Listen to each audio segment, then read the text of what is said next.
የፋኖ ኃይሎች በባህር ዳር በከባድ መሳሪያ የታገዘ ጥቃት መፈጸማቸውን አስታወቁ። በባህር ዳር ከተማ እየተደረገ የሚገኘው የምክክር ኮሚሽኑ ስብሰባም ሳይስተጓጎል እንዳልቀረ እየተነገረ ነው። ዝርዝሩን ይዘናል። በሌላ በኩል ውጊያ ሜዳ ላይ የተሰዋው ጀነራል ስርዓተ ቀብሩ ተፈጽሟል። ይህንን በተመለከተም አዲስ መረጃ ተሰምቷል። የምታደምጡት ይሆናል። ሰላም ጤና ይስጥልን። በመላው የዓለም ክፍል ሆናችሁ ዝግጅታችንን የምትከታተሉ ክቡራትና ክቡራን የኢትዮስ ሚዲያ ቤተሰቦች እንደምን ቆያችሁ? እነሆ ከተለያዩ ታማኝ መረጃ ምንጮች የደረሱንን አዳዲስ መረጃዎች ይዘን ቀርበናል። ለቻናላችን አዲስ የሆናችሁ ካላችሁ ሰብስክራይብ አድርጉ። ቪዲዮውንም ላይክ እና ሼር በማድረግ እንድትጀምሩ በትህትና እንጠይቃለን።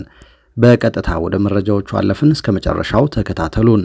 ገዢው የብልጽግናው አገዛዝ በአማራ ክልል ከሚያዝያ 1 2017 ዓ.ም ጀምሮ ለአንድ ወር የሚቆይ የተለየ ያለውን ወታደራዊ ዘመቻ ለማካሄድ በክልሉ የሚገኙ ሁሉም ወታደራዊ እዞች ዝግጁ እንዲሆኑ ትዕዛዝ መስጠቱን ወታደራዊ ምንጮች ጠቁመዋል። ይህንን ተከትሎ ሌተናንት ጀነራል መሐመድ ተሰማ እዛቸው በሚንቀሳቀስበት የጎጃምና የደቡብ ጎንደር ቀጠና ላይ ከመጪው ወር ጀምሮ ጥብቅ እርምጃ እንደሚወሰድ ለእዙ የበታች አመራሮች አሳውቀዋል ተብሏል። አማራን ዱላ እንኳን እንዳይዝ አድርገን ትጥቅ እናስፈተዋለን በሚል ንግግራቸው የሚታወቁት የምስራቅ እዝ አዛዡ ሌተናንት ጀነራል መሐመድ ተሰማ በብር ሸለቆ ካሉ ከሌሎች የምስራቅ እዝ የበታች አመራሮች ጋር በአካል እንዲሁም በገረባሳና በሐረር ወታደራዊ ጣቢያዎች ላይ ከሚገኙ አመራሮች ጋር ደግሞ በፕላዝማ ባደረጉት ዝግ ስብሰባ የአየር ኃይሉን ጀግንነት በመጠቀም ምስራቅ እዝ በሰፊው በሚንቀሳቀስባቸው የጎጃምና የደቡብ ጎንደር ቀጠናዎች ላይ ጥብቅ ዘመቻ ሊካሄድ መሆኑን ጠቁመው ለዚህ ደግሞ ብርቱ ዝግጅት እንዲደረግ መመሪያ ሰጥተዋል ሲሉ የመረጃው ምንጮች ጠቁመዋል። ከጠቅላይ ኤታማዦር ሹሙና ከጠቅላይ ሚኒስትሩ ቢሮ መጣ የተባለው ትዕዛዝ በሌተናንት ጀነራል መሐመድ ተሰማ ለሚመራው ምስራቅ እዝ ብቻ ሳይሆን በአማራ ክልል ለሚገኙ ስድስቱም እዞች ነው ሲሉ የገለጹት ምንጮቻችን፣ ስለሆነም ከመጪው ሚያዝያ ወር ጀምሮ ድሮንን ጨምሮ በአየር ኃይሉ ሙሉ አቅም በመታገዝ የተጠናከረ ዘመቻ ለማካሄድ እቅድ ተይዟል ብለዋል። ዘመቻው ይቆያል የተባለው ለአንድ ወር ሲሆን ለዚህም ያግዛሉ የተባሉ ወታደራዊ ትጥቆችና ተተኳሾች ከውጪ ተገዝተው ወደ ሀገር ቤት እየገቡ መሆናቸው ተጠቁሟል። ከሰሞኑ መነሻውን ኢስታንቡል ቱርክ ያደረገ ኤ400 የተባለ መጠሪያ ያለው የቱርክ ጦር አውሮፕላን በተከታታይ በረራዎች የድሮን ተተኳሽን ጨምሮ የሌሎች ከባባድ መሳሪያዎች ተተኳሽን አዲስ አበባ በሚገኘው ቦሌ ዓለም አቀፍ አየር ማረፊያ ማራገፉን የዓይን እማኞችን ዋቢ በማድረግ መዘገቡ አይዘነጋም። ይህ ወታደራዊ የጦር አውሮፕላን በቦሌ ዓለም አቀፍ አየር ማረፊያ ያራገፈው የከባድ መሳሪያ ተተኳሽ በተሽከርካሪ ተጭኖ ወደ ደብረ ዘይት አየር ኃይል ግቢ መጓጓዙንም ምንጮቻችን አክለው ገልጸዋል። መዋሸትና ማጨበረበርን፣ ንጹሃንን በአሰቃቂ ሁኔታ መግደልና ማፈናቀልን፣ ጽንፈኝነትንና ጦረኝነትን መለያቸው ያደረጉት ያገዛዙ አዛዥ በጠቅላይ ኤታማዦር ሹሙ ቢሮ በኩል ከቀጣይ ወር ጀምሮ የተለየ ዘመቻ እንዲካሄድ ስምሪት የሰጡት ምናልባት ከፋኖ ጋር ድርድር ቢጀመር እንኳን የመደራደር አቅምን ለማሳደግና ጠላት ያሉትን ቡድን ኃይል ለማሳጣት አስበው ነው ሲሉ ወታደራዊ ምንጮች ጠቁመዋል። የብልጽግናው አገዛዝ በሕግ ማስከበር ስም በአማራ ሕዝብ ላይ በከፈተው ጦርነት ደቡብ እዝ፣ ምስራቅ እዝ፣ ሰሜን ምስራቅ እዝ፣ ሰሜን ምዕራብ እዝ፣ ማዕከላዊና 8ኛ እዝን ከነሙሉ ሜካናይዝድ ክፍላቸው ያሳተፈ ሲሆን ከዚህ በተጨማሪ አየር ኃይልና አየር ወለድ ኮማንዶ ኃይል እንዲሁም ባህር ኃይልን ጨምሮ በአማራ ሕዝብ ላይ በከፈተው ጦርነት ተሳታፊ አድርጓቸዋል። አገዛዙ በትጥቅ ማስፈታት ስም ለአጭር ጊዜ ያጠናቅቃለሁ በሚል ይሄን ሁሉ ጦርና የጦር መሳሪያ ይዞ የከፈተው ጦርነት ሳምንታት በሳምንታት እየተተኩ ወራትን እየወለዱ ሁለተኛ ዓመቱን ሊያስቆጥር ጥቂት ቀናቶች ብቻ ቀርተውታል። በተመሳሳይ ጦርነቱ ሲጀመር ውስንና ተራ የጦር መሳሪያዎችን ታጥቆ የነበረው የፋኖ ኃይል ካገዛዙ ወታደሮች እየማረከ በአሁኑ ሰዓት ባያሌ የሰው ኃይል የተዋቀረና እስከ አጭር ርቀት ተወርዋሪ ከባባድ መሳሪያዎች የታጠቀ ግዙፍ ኃይል ሆኗል። በአማራ ክልል የተለያዩ አካባቢዎች በአገዛዙ ጦርና በፋኖ ኃይሎች መካከል የሚደረገው ውጊያ ቀጥሏል። የአማራ ፋኖ በጎጃም በባህር ዳር ከተማ 2 አካባቢዎች ጥቃት መፈጸሙን ሲገልጽ፣ አገዛዙ በበኩሉ በከተማዋ የሀገራዊ ምክክር አጀንዳ ማሰባሰብ መድረክ ለሁለተኛ ቀን ቀጥሏል ሲል አስታውቋል። አገዛዙ ያቋቋመውና በብዙ የፖለቲካ ኃይሎች ቅቡልነት የተነፈገው ሀገራዊ ምክክር ኮሚሽን አዘጋጀው የተባለው የአጀንዳ ማሰባሰብ መድረክ በባህር ዳር ከተማ ለሁለተኛ ቀን እየተደረገ መሆኑ ታውቋል። በዚህም ኮሚሽኑ ያዘጋጃቸው መድረኮች በሚደረጉባቸው የባህር ዳር ስቴዲየም አካባቢዎችና የሥራ አመራር ኢንስቲትዩት አካባቢ ጥቃት መፈጸሙን ያስታወቀው ደግሞ የአማራ ፋኖ በጎጃም ነው። በዚህም ቆላ ጽዮን ማርያም ቀበሌ 11 ሥራ አመራር መሰብሰቢያ አካባቢ ሲሰበሰቡ በነበሩ ያገዛዙ ካድሬዎች ላይ የሞርተር ጥቃት ተፈጽሞባቸዋል ተብሏል። በተመሳሳይ በከተማዋ የባህር ዳር ስቴዲየም አካባቢ የቦምብ ጥቃት ተፈጽሞ ጥበቃ ላይ የነበሩ ያገዛዙ ወታደሮች የሞትና የአካል ጉዳት ደርሶባቸዋል ብሏል የአማራ ፋኖ በጎጃም። በተመሳሳይ ሰባታሚት አካባቢ የሞርታር ጥቃት ተፈጽሟል ያለው ተቋሙ ሆኖም በጥቃቱ ስለደረሰው ጉዳት ግን አልተናገረም።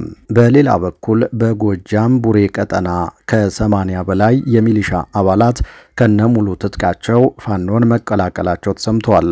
በክልሉ በቀጠለው ውጊያ በሰሜን ሸዋ ዞን መርሃቤቴ ቀጠና ለሰዓታት የቆየ ከባድ ውጊያ መደረጉን ለማወቅ ተችሏል። ያገዛዙ ጦር ከለሚና መርሃቤቴ ሎጂስቲክስ ርክክብ ለማድረግ በሚንቀሳቀስበት ወቅት በጀማ ወንዝ ዙሪያ አጥር በርና ጥቁር ድንጋይ የተባሉ አካባቢዎች ላይ በፋኖ ኃይሎች የደፈጣ ጥቃት ተፈጽሞበታል። የደፈጣ ጥቃቱን ተከትሎ ለሰዓታት የዘለቀ ውጊያ ተደርጓልም ነው የተባለው። በዚህም ያገዛዙ ጦር ላይ ከፍተኛ ሰብአዊና ቁሳዊ ጉዳት ደርሶበታል ሲሉ የፋኖ የመረጃ ምንጮች አመልክተዋል። በዚሁ በሰሜን ሸዋ ዞን በምንጃር ሸንኮራ ወረዳ አረርቲ ከተማ ዙሪያ ደግሞ ከትናንት ምሽት ጀምሮ ውጊያ እየተደረገ እንደሚገኝ የፋኖ የመረጃ ምንጮች አረጋግጠዋል። በተለይም የፋኖ ኃይሎች በተደጋጋሚ በአረርቲ ከተማ በሚገኝ ያገዛዙ ጦር ላይ በሰርጎ ገብ ማጥቃት መፈጸማቸውን ተከትሎ ያገዛዙ ጦር ከትናንት ምሽት ጀምሮ በከተማዋ ዙሪያ አሰሳ መውጣቱን ተከትሎ ውጊያ ተቀስቅሷል ተብሏል። በተያያዘም የአማራ ፋኖ በሸዋ ከሰም ክፍለ ጦር በኦሮሚያ ክልል ምስራቅ ሸዋ ዞን ጉምቢቾ ወረዳ ጦሰኝ ከተማ በመግባት በአካባቢው በነበረ ያገዛዙ ጦር ላይ ከፍተኛ ጉዳት ያስከተለ ጥቃት ፈጽም ያለው ብሏል። በተመሳሳይ በሰሜን ወሎ ዞን ከወልዲያ ወደ ደብረ ታቦር መስመር ወደ ምትገኘው በቅሎ ማነቂያ የተንቀሳቀሰው ያገዛዙ ጦር ጋር ከባድ ውጊያ መደረጉን የአማራ ፋኖ በወሎ ቤት አማራ አስታውቋል። በፋኖ ቁጥጥር ስር የምትገኘው በቅሎ ማነቂያ ከተማን ለማስለቀቅ በሚል አገዛዙ በርካታ መከላከያ ሚሊሻና አድማ ብተና ፖሊስ በተለያዩ አቅጣጫዎች ያዘመተ ቢሆንም ከፍተኛ ጉዳት ጋር ወደ መጣበት እንዲሸሽ አድርገናል ሲሉ ነው የፋኖ ኃይሎች ያስታወቁት። በሌላ በኩል ከትናንት በስቲያ በምዕራብ ጎንደር ዞን ቋራ ወረዳ በአገዛዙ ወታደሮች ላይ የደረሰውን መጠነ ሰፊ ጉዳት ተከትሎ አገዛዙ በንጹሃን ላይ የበቀል እርምጃ እየወሰደ ነው ሲሉ ነዋሪዎች ተናግረዋል። የፋኖ ኃይሎች በቋራ ወረዳ ልዩ ስሙ አይሰዳ የተባለ አካባቢ መጋቢት 26 2017 ዓ.ም አመሻሽ ላይ በፈጸሙት የደፈጣ ጥቃት በከባድ ተሽከርካሪ ሲጓዙ የነበሩ ያገዛዙ ወታደሮች በሙሉ መገደላቸውን የተናገሩት የአካባቢው የመረጃ ምንጮች በዚህ ጥቃት የተበሳጨው ያገዛዙ ኃይል 7 ንጹሃንን እንዲሁም የአካባቢውን ነዋሪዎች በግፍ ጨፍጭፏል ሲሉ ተናግረዋል። በሌላ በኩል አገዛዙ በተለያዩ ወታደራዊ ማሰልጠኛዎች ሲያሰለጥናቸው የቆዩ ወታደሮችን ባለፉት 2 ተከታታይ ሳምንታት እያስመረቀ ይገኛል። በዚህም በሁርሶ ጦል ላይ ብርሸለቆ እንዲሁም በአዋሽ ማሰልጠኛ ለወራት ስልጠና ላይ የቆዩ ምልምል ወታደሮች አገዛዙ ለዓመታት በቀጠለበት ጦርነት ተተኪ ሆነው ተዘጋጅተዋል ተብሏል። አሁን ላይ ለምረቃ የበቁ ወታደሮች ከተለያዩ አካባቢዎች በግዳጅ ተመልምለው ወደ ስልጠና የገቡ ናቸው በሚል በተደጋጋሚ በሰብአዊ መብት ተቋማት ሳይቀር ሲነገርላቸው እንደነበር የሚታወስ ሲሆን በርካቶችም በስልጠና ወቅት አቋርጠው መጥፋታቸውን የመረጃው ምንጮቻችን አመላክተዋል። በዚህ ሁኔታ በግዳጅ ሰልጥነው ግንባር ለውጊያ የሚሰለፉ ወታደሮችም በተለያዩ ወቅቶች በተግባር እንደታየው የውጊያ ሞራል የሌላቸውና እጅ የሚሰጡ መሆናቸው ሲገለጽ መቆየቱ አይዘነጋም። በሌላ መረጃ የጀነራሉ የቀብር ስነ ስርዓት ተፈጽሟል። የፋኖ ኃይሎች የአንድነት ዘመቻ አድርገን ከፍተኛ የመከላከያ ሰራዊት አዛዦችን ገድለናል ማለታቸው ይታወሳል። ከነዚህም መካከል ብርጋዴር ጀነራል ሰይፈ አንጊ ይገኙበታል። የቀብር ስነ ስርዓታቸውም ተፈጽሟል ተብሏል። የሀገር ድንበር ያስጠብቃሉ ተብለው በህዝብ ግብር የተማሩ የጦር መኮንኖች በሀገር ውስጥ ጦርነት እየሞቱ ይገኛሉ። አሳዛኙ ነገር ግን እንዲህ መስዋዕት እየከፈሉም የዜና ሽፋን እንኳን አያገኙም። በሌላ መረጃ ጌታቸው ረዳ 4 የህወሓት ስራ አስፈጻሚዎች ባንዳ ብለውኛል ሲሉ ተሰሙ። ትናንት የትግራይ ክልል ጊዜያዊ አስተዳደር ፕሬዝዳንት አቶ ጌታቸው ረዳ ዩኤምዲ ለተባለ ሚዲያ ዘለግ ያለ ቃለ መጠይቅ ሰጥተዋል። በርካታ ጉዳዮች ባነሱበት ቃለ መጠይቃቸው አሁንም ትግራይ መላቀጡ በማይታወቅ ሁኔታ ላይ ናት፣ በርካታ የትግራይ ህዝብ በከፍተኛ ጭንቅና መከራ ውስጥ ይገኛል ብለዋል። በፕሪቶሪያ የሰላም ስምምነት መሰረት ጊዜያዊ አስተዳደሩ ሲመሰረት አብይ ጦርነቱን በመምራት ከፍተኛ ሚና የነበረን 5 ስራ አስፈጻሚዎች ወደ ፕሬዝዳንት የኃላፊነት ቦታ እንዳንመጣ ፍላጎት ነበራቸው ሲሉ አስታውሰዋል። ይህን ሐሳብ እሳቸው ቢቀበሉትም የተቀሩት 4ቱ ስራ አስፈጻሚዎች የጠቅላይ ሚኒስትሩን ሐሳብ ውድቅ ማድረጋቸው ተነግሯል። ጊዜያዊ አስተዳደሩን ለማቋቋም ባላስፈላጊ ክርክር 4 ወራት ፈጅተዋል። በብዙ ውጣ ውረድ መጋቢት 21 2015 ዓ.ም ተቋቁሞ ፕሬዝዳንት ሆኜ መምራት ስጀምር በቀናት ውስጥ ባንዳ የሚል ስያሜ ተለጠፈብኝ ሲሉ ተደምጠዋል። አቶ ጌታቸው ረዳም 4ቱ የህወሓት ስራ አስፈጻሚዎች በየ3 ወሩ ለማድረግ የሚፈቀደውን የድርጅቱን ውስጥ ደንብ በመጣስ በየ3 ቀኑ ፍሬ በሌለው ስብሰባ በመጥመድ ከመንግስታዊ ስራ ውጪ እንደሆን አበክረው ሰርተዋል። በዚህ ሁሉ ተማረሬ ኃላፊነቴን በራሴ ፈቃድ መልቀቅ ባለመቻሌ ተናደው እኔን ጨምረው 16 የድርጅቱ ማዕከላዊ ኮሚቴ አባላትን ከሃዲዎች ከጆች በማለት ፈረጀው አላሰራ አሉን ብለዋል።